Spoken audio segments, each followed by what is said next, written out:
பிரியமானவர்களே, இயேசு கிறிஸ்துவின் நாமத்தில் உங்களுக்கு என் அன்பின் வாழ்த்துக்கள். எப்படி இருக்கிறீங்க? சுகமாக இருக்கிறீங்களா? நல்லா இருக்கிறீங்களா?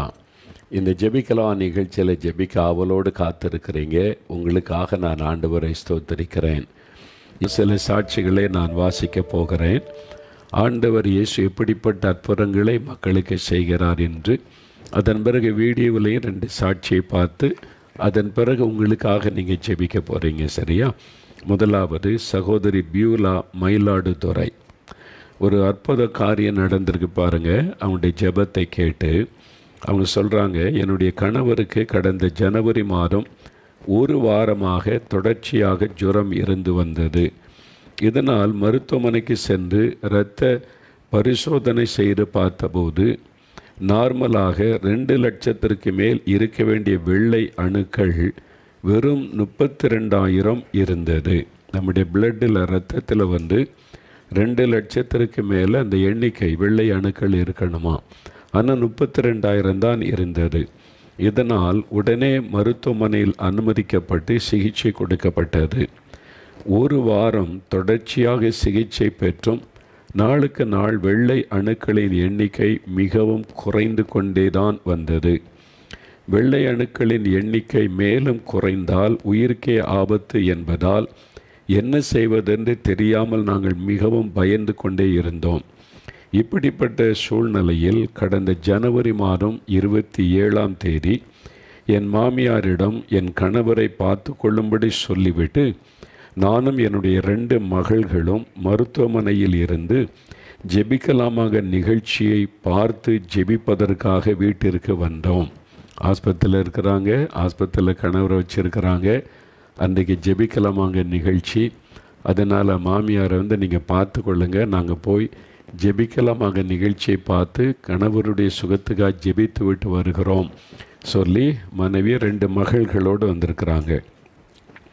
நிகழ்ச்சியின் ஜெப நேரத்தில் நீங்கள் மருத்துவமனையில் அனுமதிக்கப்பட்டவர்கள் சுகம் அடைய வேண்டுமென்று ஜெபம் செய்தீர்கள்.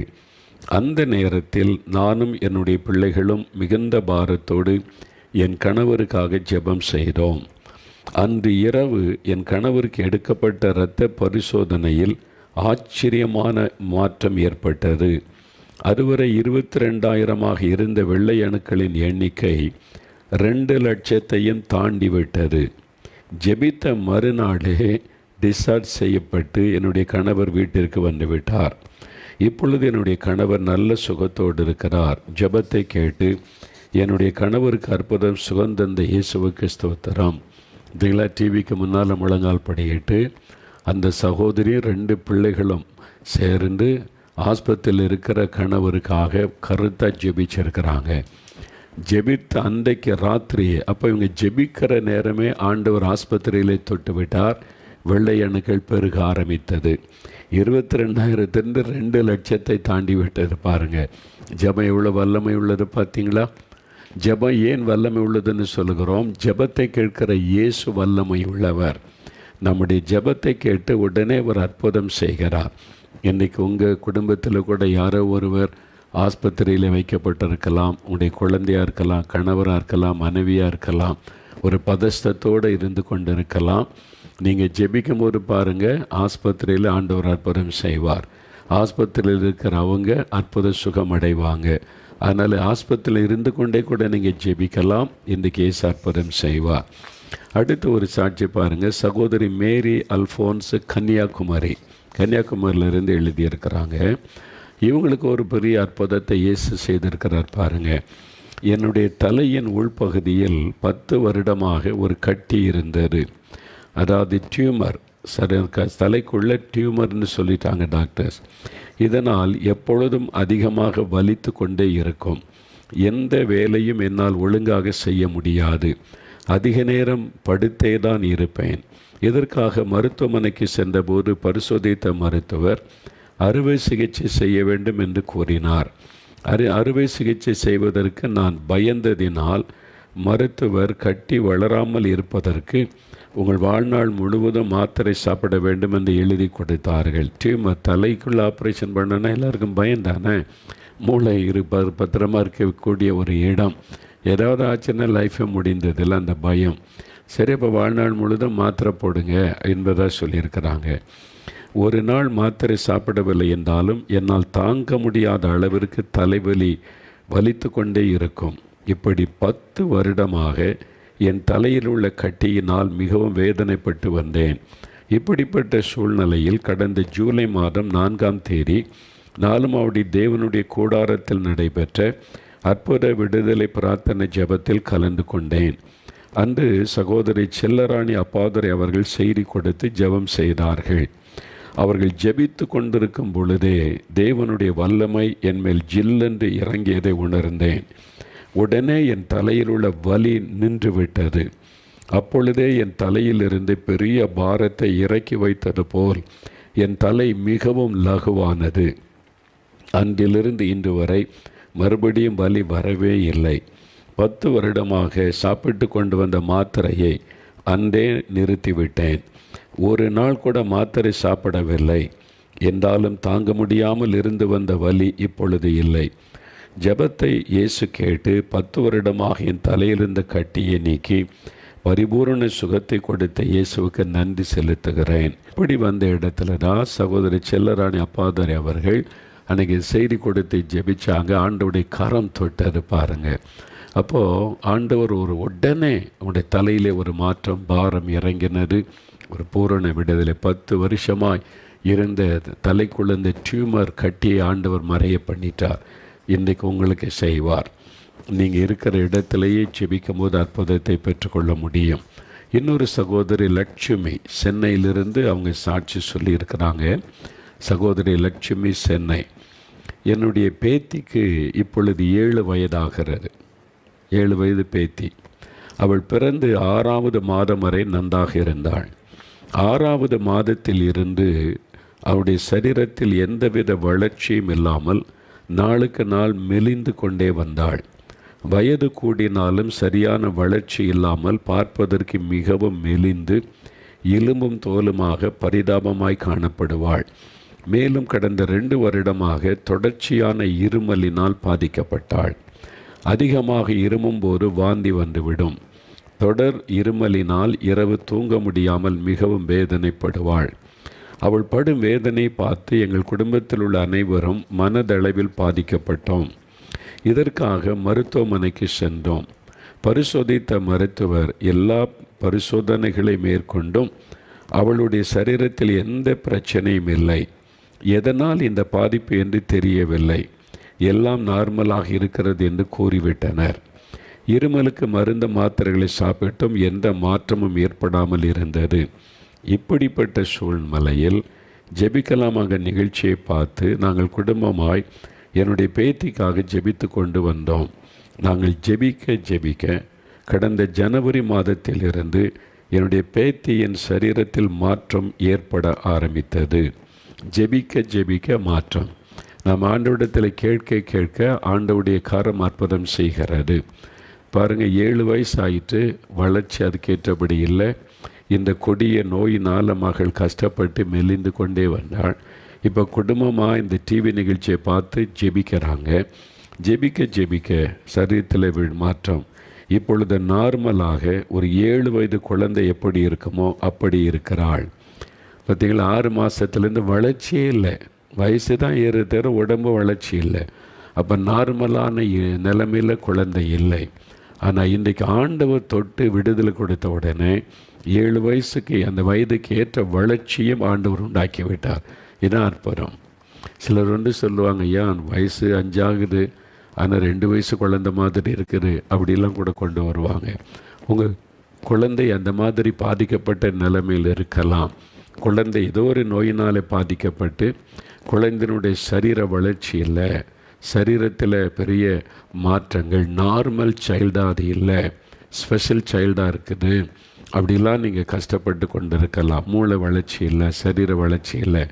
இன்றைக்கு விசுவாசத்தோடு ஜெபிங்க, உங்களுடைய குழந்தைக்குள்ளே அற்புதமான மாற்றத்தை இயேசு உண்டாக்குவார். இவங்களுக்கு செய்தாரே, ஜெபத்தை கேட்டு என் பேத்தினுடைய சரீரத்தில் பரிபூரண சுகத்தை தந்து அவளை ஆசீர்வதித்த இயேசுவுக்கு ஸ்தோத்திரம். லட்சுமி என்கிற அருமையான தாயார் எழுதியிருக்கிறாங்க.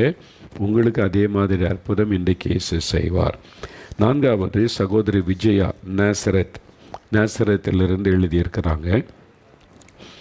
கடந்த 2018 வருடம் மார்ச் மாதத்தில் என்னுடைய வயிற்றில் அதிகமான வலி ஏற்பட்டது. மாதவிடாய் நேரத்தில் அதிகமான இரத்தப்போக்கு இருந்தது. இதற்காக மருத்துவமனைக்கு சென்றோம். பரிசோதித்த மருத்துவர் கர்ப்பப்பையில் கட்டி இருப்பதாகவும் அதனை அறுவை சிகிச்சை மூலம் உடனே அகற்றிவிட வேண்டும் என்று கூறிய உடனே அது என்ன கட்டியாக இருக்குமோ என்ற பயம் எனக்குள் வந்துவிட்டது.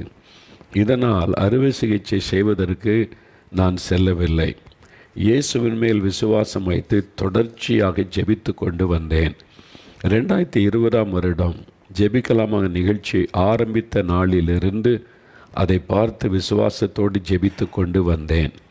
கடந்த 2020 வருடம் மே மாதம் 7 நடைபெற்ற நேரலை நிகழ்ச்சியின் ஜெப நேரத்தில் மிகுந்த பாரத்தோடு இயேசுவுடன் ஜெபித்து கொண்டிருந்தேன். டிவிக்கு முன்னால் உட்கார்ந்து அந்த நாளில் இந்த மாதிரி நிகழ்ச்சியை பார்த்து ஜெபிக்கிறாங்க. அவனுடைய கர்ப்பப்பையில் கட்டி.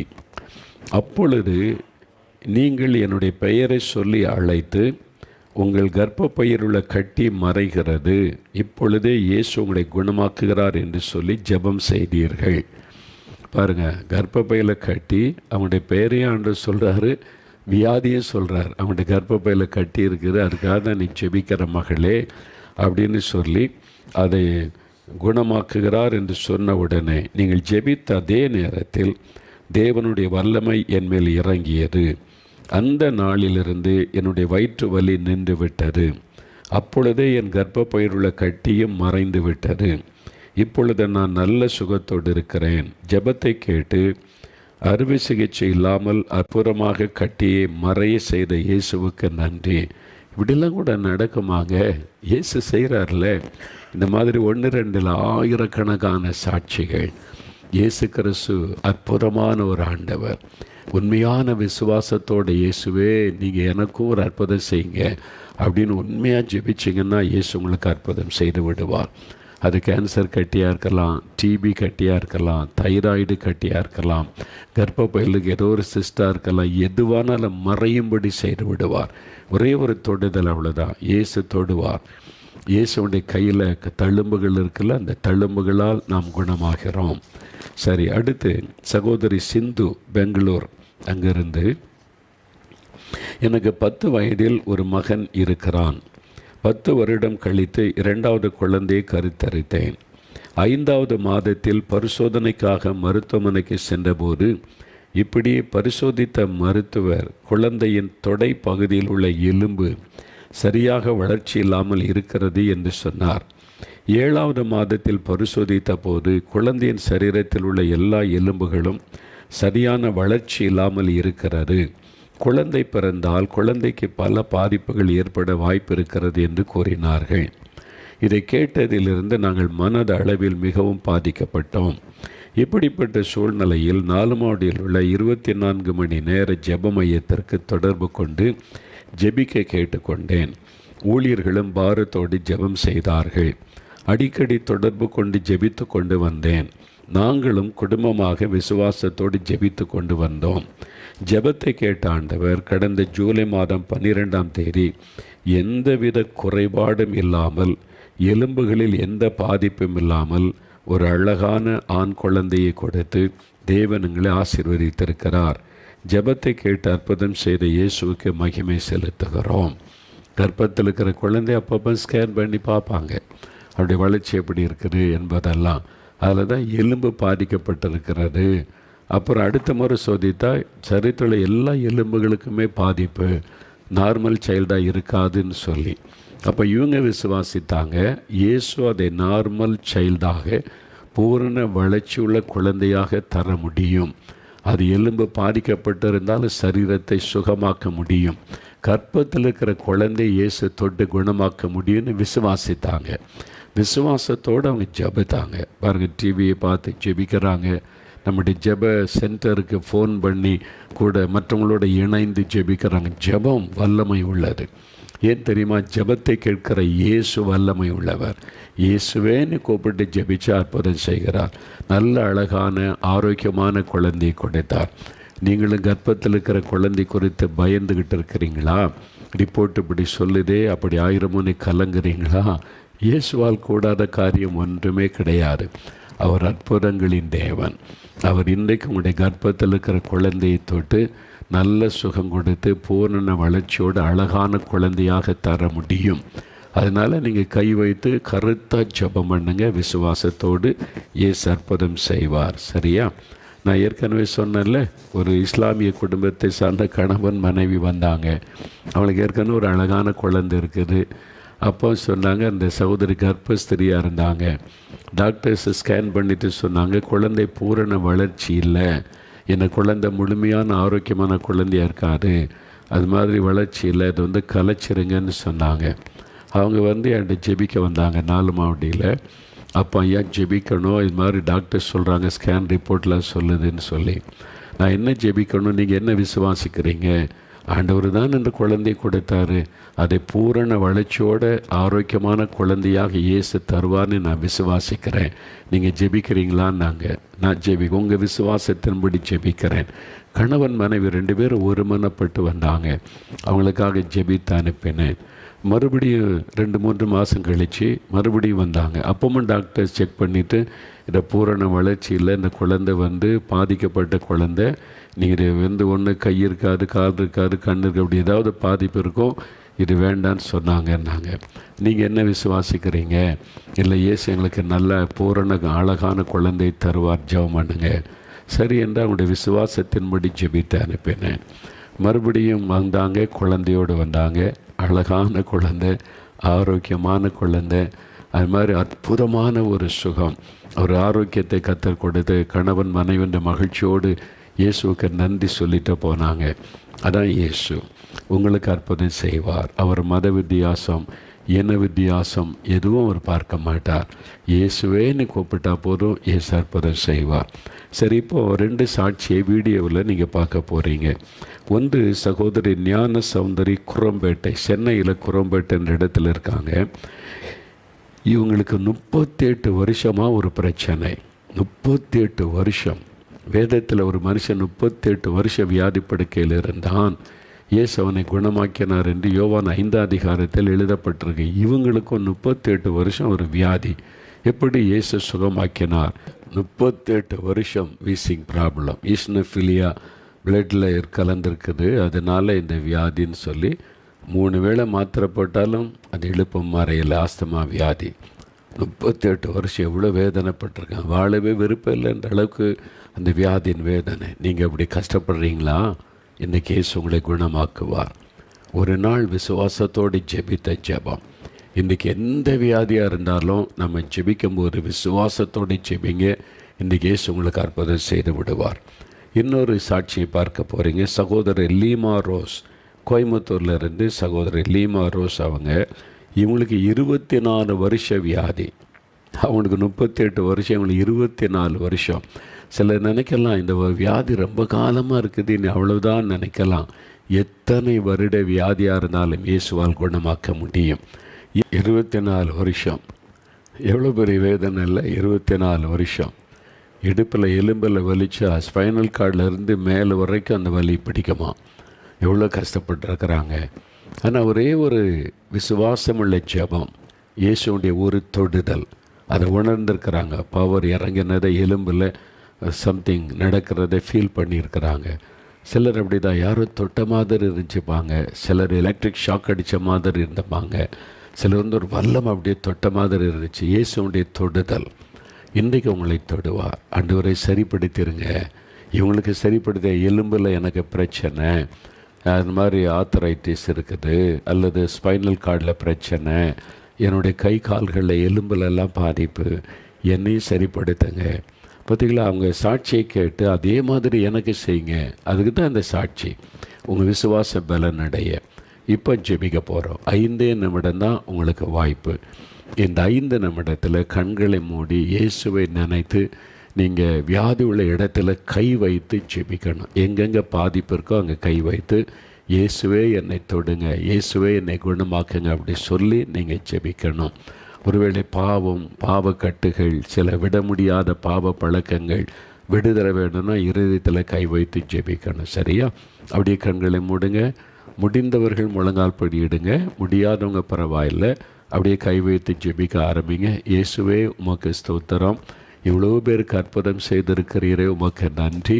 இப்போ எங்கள் வீட்டில் எங்கள் பக்கத்தில் நீர் வந்திருக்கிறதற்காக ஸ்தோத்திரம். இயேசுவே என்னை தொடும், இயேசுவே என்னை குணமாக்கும், என் குழந்தையின் நீ தொட்டு குணமாக்கும், என் கற்பத்தில் இருக்கிற குழந்தைக்கும் அற்புத சுகத்தை தாரும்.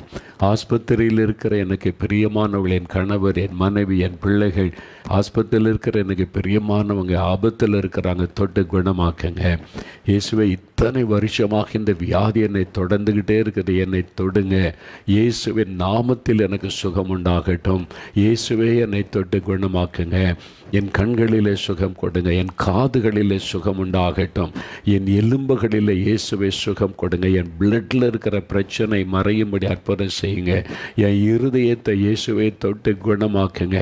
என் இருதயத்தில் இருக்கிற வாழ்வு இப்பொழுது இயேசுவின் நாமத்தில் சுகம் அடையட்டும். வாழ்வை மாற்றணுன்றாங்க, ஆப்ரேஷன் பண்ணணுன்றாங்க, நீங்கள் தொட்டு குணமாக்கிருங்க. ஆண்டவரே, என்னுடைய பிரெயினில் இருக்கிற டியூமர் கட்டி மறையட்டும். என் உடம்பில் இருக்கிற இந்த கட்டி, கேன்சர் கட்டி ஆண்டவரே மறையட்டும். டிபி கட்டி மறைந்து போகட்டும். அதை எடுத்து போட்டுருங்க ஆண்டவரே, இந்த கட்டியை எடுத்து போட்டுருங்க. எனக்கு ஒரு அற்புத சுகம் கொடுங்க. என்ன உடம்பை சரிப்படுத்திடுங்க. என் கால்கள், கைகள் எல்லாத்தையும் சரிப்படுத்துங்க. கர்ப்பப்பையை தொட்டுருங்க. ஜெபிங்க, ஜெபிங்க. நீங்களே கேளுங்க. என் குழந்தைக்கு சுகம் கொடுங்க, எங்கள் அம்மாவுக்கு சுகம் கொடுங்க, எங்கள் அப்பாவை தொடுங்க. அப்பா இயேசுவே, இந்த வியாதி படுக்கை மாறட்டும். இயேசுவின் நாமத்தில் சுகம் உண்டாகட்டும். நீங்கள் ஜெபிக்க ஜெபிக்க ஆண்டோடைய வல்லமை உங்கள் சரீரத்தில் இறங்குகிறது, உங்கள் வீட்டுக்குள்ளே இறங்குகிறது. எனக்கு இந்த பாவத்திலிருந்து விடுதலை வேணும், மதுபானத்திலிருந்து, பாவ பழக்கத்திலிருந்து விடுதலை வேணும். இயேசுவின் நாமத்தில் அந்த பாவ எண்ணங்கள், சிந்தனைகள் மாறட்டும், விடுதலை உண்டாகட்டும். என் கணவருக்கு விடுதலை கொடுங்க, பிள்ளைகளுக்கு விடுதலை கொடுங்க, மதுபானத்திலிருந்து விடுதலை கொடுங்க, போதை பொருட்களிலிருந்து விடுதலை கொடுங்க. ஜெபிக்க ஜெபிக்க விடுதலை உண்டாகிறது இயேசுவின் நாமத்தில். என் கடன் பிரச்சனையிலிருந்து விடுதலை கொடுங்க, இந்த வறுமையிலிருந்து விடுதலை தாங்க. எங்கள் குடும்பத்தை ஆசீர்வதிங்க, வேலைக்கு வழி திறந்து கொடுங்க. என் பிள்ளைகளுடைய திருமண காரியத்தை வாய்க்க பண்ணுங்க. கர்ப்பத்தின் ஆசீர்வாதத்தை தாங்க ஆண்டவரே, கர்ப்பத்தை ஆசீர்வதிங்க ஆண்டவரே. ஜெபிக்கிறீங்க, கர்த்தருங்க ஜெபத்தை கேட்கிறார். விடாம ஜெபம் பண்ணுங்க, விசுவாசத்தோடு கேளுங்க. கர்ப்பத்தின் ஆசீர்வாதம் உண்டாகட்டும், குழந்தை செல்வம் உண்டாகட்டும், வேலைக்கான வழி திறக்கப்படட்டும், தடைப்பட்டு இருக்கிற காரியத்தை வாய்க்க பண்ணுங்க. கர்த்தர் அற்புதம் செய்கிறதற்காக ஸ்தோத்திரம். இயேசுவே, என்னை தொடுகிறதற்காய் ஸ்தோத்திரம், விடுதலை தருகிறதற்காய் நன்றி, சுகம் தருகிறதற்காய் ஸ்தோத்திரம்னு சொல்லுங்க. பொல்லாத ஆவிகள் வெல்லகட்டும், பயத்தின் ஆவிகள், மன அழுத்தத்தை கொண்டு வருகிற ஆவிகள் வெல்லகட்டும். எங்கள் வீட்டுக்குள்ளே இயேசுவின் ரத்தத்தை தெளித்து நாங்கள் செபிக்கிறோம். பில்லிசுனி வல்லமை, மந்திர வல்லமைகள் அழிக்கப்பட்டு போகட்டும். உடைய வல்லமை இறங்குகிறது. ஆண்டவருடைய வெளிச்சம் உடைய வீட்டுக்குள் வருகிறது. அதனால இருள் விலகுகிறது, இருளின் சக்திகள் அழிக்கப்படுகிறது, இருளின் ஆவிகள் விலகுகிறது, மந்திர பில்லிசுனி கிரியைகள் அழிக்கப்படுகிறது. இயேசுவே உமக்கு ஸ்தோத்திரம் சொல்லுங்க. இயேசுவே உமக்கு ஸ்தோத்திரம். என்னை தொட்டதற்காய் ஸ்தோத்திரம், குணமாக்கி விட்டதற்காய் நன்றி. ஆஸ்துமா வியாதி என்னை விட்டு விலகி போனதற்காக உமக்கு ஸ்தோத்திரம். ஈஸ்னோஃபிலியா என்னை விட்டு மறைந்து போனதற்காய் நன்றி. இந்த வலிகள், வேதனைகள் எல்லாம் விலகினதற்காய் ஸ்தோத்திரம், ஸ்தோத்திரம், ஸ்தோத்திரம். இயேசு கிறிஸ்துவின் நாமத்தில் ஜெபிக்கிறோம் பிதாவே. ஆமேன், ஆமேன். ஆண்டவர் ஜெபத்தை கேட்டார், உங்களுக்கு அற்புதம் செய்துட்டார். விசுவாசிக்கிறீங்களா? இனி நீங்கள் விசுவாசிக்கணும், அவ்வளோதான். விசுவாசித்த ஆண்டவரை துதிக்க துதிக்க அற்புத மாற்றம் உண்டாயிருப்பதை காண்பீங்க.